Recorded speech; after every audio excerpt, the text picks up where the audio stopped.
Hey guys, welcome to ATP star learning platform. Guys कैसे हो आप सब बढ़िया बिंदास। तो गाइस उसी सीरीज में जे एडवांस का अगला ही वीडियो आपके साथ मैं शेयर कर रहा हूँ।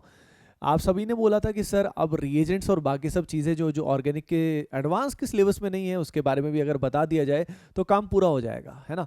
तो आज जो भी रिएजेंट्स या जो भी कुछ कंसेप्ट्स जो हैं जो करा दिए जाते हैं लेकिन वो सिलेबस में नहीं है उसके बारे में मैं आपको बता रहा हूँ, ठीक है। तो आई होप आपको ये वीडियो बहुत हेल्पफुल रहेगा, बहुत मज़ा आएगा।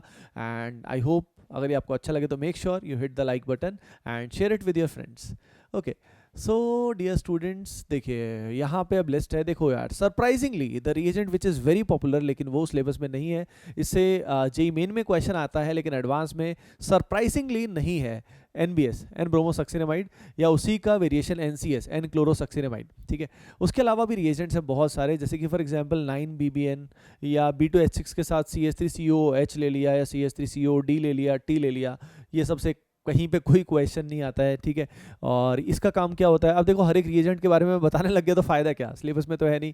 उसके अलावा LiLH4 का ही वेरिएशन होता है, LiLH4 का ही वेरिएशन होता है जहाँ पे LiH4 की बजाय 3H की बजाय यहाँ पे कुछ और लगा देते हैं।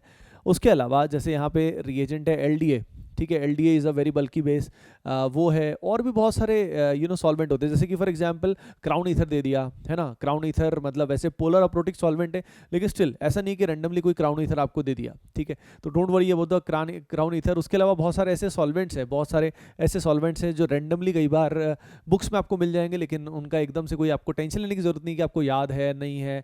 ओके, समझ रहे हो ना। जैसे कि फॉर एग्जांपल HMPT दे दिया सीधा या HMPA दे दिया, don't worry about that. Got it everyone.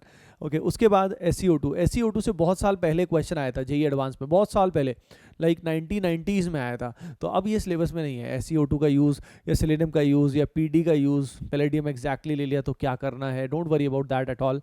उसके अलावा एक कंसेप्ट मैं आपको बताता हूँ, जैसे कि फॉर एग्जांपल बर्च रिडक्शन होता है, नॉर्मल रिडक्शन नहीं, Na लिक्विड NH3 नॉर्मल वाला नहीं, जब बेंजीन और उसके डेरिवेटिव्स का होता है वो हमारे सिलेबस में नहीं है। समझ रहे हो तुम। हमारे सिलेबस में सिंपल एल्काइन का जो रिडक्शन होता है जिससे एल्काइन से ट्रांस एल्कीन बनता है वो हमारे सिलेबस में है, लेकिन एल्काइन की बजाय बेंजीन या उसके डेरिवेटिव्स का जो रिडक्शन है वो नहीं है। समझ रहे हो आप सभी। तो वो भी रिएजेंट जो है Na लिक्विड NH3 या Li लिक्विड NH3 उस स्टेज का नहीं है। कौन सी स्टेज का नहीं है, हाँ समझ गए आप सभी। एग्जैक्टली वो जो पूरा बेंजीन के ऊपर OCH3 लगा है या बेंजीन पे COH लगा है, इलेक्ट्रॉन डोनेटिंग लगा होगा तो क्या होगा, विड्रॉइंग होगा तो क्या होगा, नहीं, that is not the case, है ना। Don't worry about that. उसके अलावा NCS हो गया, फेंटॉन्स रिएजेंट ऑक्सीडाइजिंग एजेंट में अगर हम बात करें, या MnO2 हो गया। MnO2 एक वीक ऑक्सीडाइजिंग एजेंट होता है, इसके बारे में बता देते हैं काफ़ी जगह, ठीक है। उसके अलावा जैसे फॉर एग्जांपल THO2 जो डिहाइड्रेटिंग एजेंट की तरह काम आता है। MPV रिडक्शन, ये मैं उस समय नाम लेना भूल गया था। MPV रिडक्शन ओपेनर ऑक्सीडेशन ये नहीं है हमारे सिलेबस में। MPV रिडक्शन ओपेनर oxidation not in the syllabus. Okay okay. इसके बाद अगला आप सभी को बता देता हूँ, जैसे कि कई कंसेप्ट हैं, जैसे कि for example alternate axis of symmetry. भाई जो ऑप्टिकल आइसोमेरिज्म है, जेई एडवांस वालों को स्टीरियो आइसोमेरिज्म बेहद पसंद है, ठीक है। और स्टीरियो आइसोमेरिज्म में अगर मैं आपको बताऊं तो वो क्वेश्चन नहीं आते जो फॉर्मूला बेस्ड है। तो फॉर्मूला बेस्ड क्वेश्चन जो होते हैं ना कैलकुलेशन वाले, कि 2 की पावर n-1 प्लस 2 की पावर p-1, वो सब याद करके कोई फायदा नहीं है। उससे अच्छे क्वेश्चन कभी भी नहीं आते, एडवांस में कभी नहीं आते, आप चेक करना। जो फॉर्मूले से नहीं होते इनफैक्ट वो क्वेश्चन आते हैं, ठीक है। तो कैलकुलेशन में उन फॉर्मूलेज को याद करने का कोई फायदा नहीं है ना। दूसरी बात, हाँ EZ नहीं है, EZ नोटेशन नहीं है, RS नॉमेनक्लेचर नहीं है, RS कॉन्फ़िगरेशन जो होता है वो नहीं है, तो EZ नहीं है, RS नहीं है, ठीक है।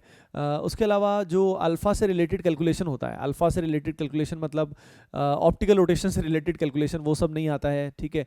रेजोल्यूशन भी नहीं आता है, रेजोल्यूशन ऑफ रेसिमिक मिक्सचर वगैरह वो सब भी नहीं आता है ना। उसके अलावा कन्फर्मर्स में अगर हम बात करें तो कन्फर्मर्स में ये जो चेयर है, बोट है, ट्विस्ट बोट है, ये सब जो होते हैं यानी साइक्लिक जो कन्फर्मेशंस हैं, और इससे रिलेटेड गॉश इफेक्ट या रिंग फ्लिपिंग की अगर हम बात करें जिसमें फ्लिप हो जाता है ना एक फॉर्म से दूसरे फॉर्म, एक्सियल से इक्वेटोरियल, ये कुछ भी नहीं है। समझ रहे हो ना। एंड सरप्राइजिंगली इस पर बहुत टाइम स्पेंड कर दिया जाता है कोचिंग इंस्टीट्यूट्स में, इवन क्वेश्चंस भी बहुत सारे बुक्स में दिए जाते हैं इससे रिलेटेड, है ना।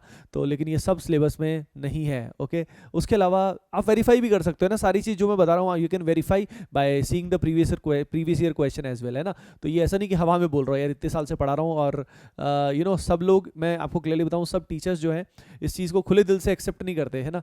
लेकिन मेरा मानना है कि स्टूडेंट को ये जानना अति आवश्यक है कि कि क्या चीज़ है और क्या नहीं है। आपके काफ़ी स्टूडेंट्स के मन में ये सवाल होगा कि फिर भी क्यों कराया जाता है, और मेरे स्टूडेंट्स को जिनको मैं भी ये करा देता हूँ, तो मैं क्यों बताता हूँ, क्योंकि इसका रीज़न होता है आप सब लोग ही, ये वजह है कि ये कराना पड़ता है। क्योंकि टीचर्स में आपस में कंपटीशन होता है, एक टीचर करा देते हैं तो फिर दूसरे को भी कराना पड़ता है एंड सो ऑन उस कंपटीशन में। लेकिन स्टूडेंट्स को बहुत सारा अननेसेसरी कंटेंट झेलना पड़ता है, तो ये एक सच्चाई है, ठीक है।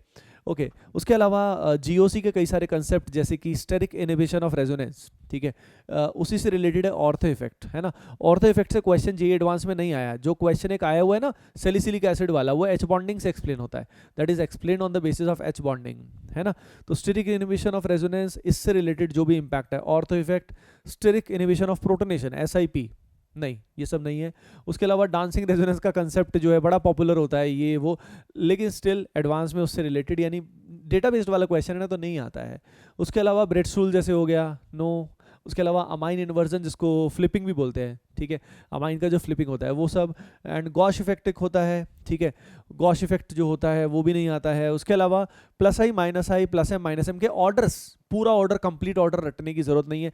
बहुत सारे ऑर्डर्स बिल्कुल क्लोज होते हैं, जैसे OH OR हो गया, NH2 NR2 हो गया, कई सारे कंपैरिजन। तो कंपैरिजन, बेसिक कंपैरिजन आना चाहिए जिनका कंपैरिजन बहुत आसान है, लेकिन कंप्लीट ऑर्डर आपको याद रखने की जरूरत नहीं है। इवन ये ऑर्डर्स भी डिफरेंट बुक्स में वेरी करते हैं, तो you don't have to worry about this, okay guys. तो आई थिंक जो भी जेईई एडवांस की तैयारी कर रहा है, अगर ये सारे फंडे उनको पता है कि भाई मतलब क्या आता है क्या नहीं आता है, तो इससे ज़िंदगी बहुत आसान हो जाती है और बहुत क्लियर हो जाती है। तो मैं सभी को एडवाइस करूंगा, क्योंकि देखो हो सकता है ये लिस्ट पूरी एग्जॉस्टिव ना हो, कुछ चीज़ें ऐसी और भी हों जो एक्चुअली नहीं है ना। तो आप प्रीवियस ईयर क्वेश्चंस को देखें, मैं वही बोलूँगा, प्रीवियस ईयर क्वेश्चंस को देखें, पिछले खासकर 2005-6 के बाद से क्वेश्चंस देखें।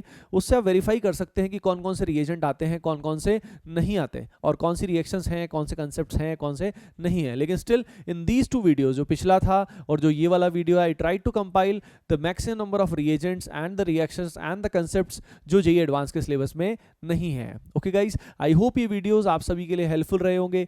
Make sure you hit the like button and share it with the friends. And guys, अभी तक अगर आपने सब्सक्राइब नहीं किया है तो make sure you subscribe ATP star right now. और गाइस, नीचे दिए हुए कमेंट सेक्शन में जरूर बताएं कि अगला वीडियो आपको कौन सा चाहिए। ओके गाइस, मिलते हैं फिर, bye bye, take care and love you all.